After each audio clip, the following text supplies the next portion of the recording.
Assalomu alaykum ukalar. Qarshilarda labo tayyor holatda. Esingizda bo'lsa ushbu laboni kelgan holatini va ish jarayonlarini qo'yib ko'rsatgan edim. Mana endi tayyor bo'ldi. Sizlarga endi ko'rmaganlar uchun yana bir chekkadan ko'rsatib o'taman.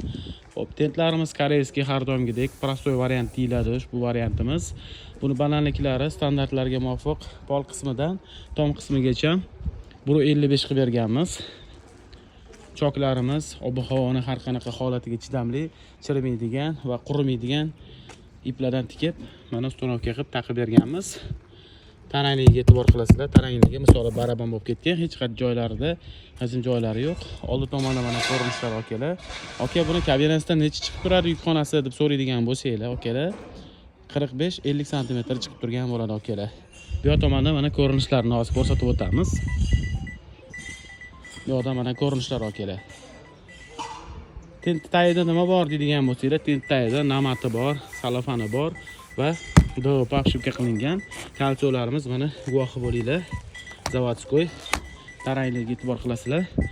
Ichki tomondan mana bitta ko'rinishiga ham baho berib qo'yasizlar. Karkaslarimiz mustahkam, stenkasi qalin profil bilan yasalgan okalar. Keyinchalik fanal qilishlik uchun ham mana old tomonlarini permichkalarini berib ketganmiz. Bemalol keyinchalik panel qilib olsalar ham bo'ladi okalarimiz. Asosiy dugalari mana bitta, ikkita, uchta, orqa tomonida 4 ta. Esingizda bo'lsa oldingi videoda mana 6 ga to'g'ri tentda aksessuarlari qo'yilishi uchun qo'yiladi deb ko'rsatgan edim mana. Aksessuarlari, ya'ni petlalari shu bo'ladi. Shuning uchun 6 ga 4 profil qo'yiladi okalar. Xo'p, ichkari yukxonani razmeri necha qoladi toza deydigan bo'lsangiz, 1.55 bo'lgan bo'lsa, pol qismidan tom qismigacha plus minus 3-4 sm qisqaradi ichki qismi. Iloji boricha okalar, sizlarga maslahatim, joyi ekonom qilmanglar. Ko'pchilik okalarimiz mayli, endi shunaqa bo'ladiki, yuki razmerni yuk bo'ladigan bo'lsa, uni iloji yo'q, mayli bortni ustida yasaysizlar. Agar yukinglar razmerni bo'lmasa, iloji boricha doim karkasini pol qismidan boshlab, mana guvoh bo'linglar, har bittasi boltgagida qotirilgan okalar. Shuni sizlarga maslahat qilaman. Orqa tomonlarini hozir mana tushirib ko'rsatib beraman. Ushbu variant prostoy klapli variant deyiladi okalar. Lemellarimiz mana uchlarida ham o'zining maxsus temirlari bor. Keyinchalik vaqt o'tgandan keyin ham o'zining xususiyatini yo'qotmaydi. Yana bir narsa eslatma o'rnida aytib o'tay.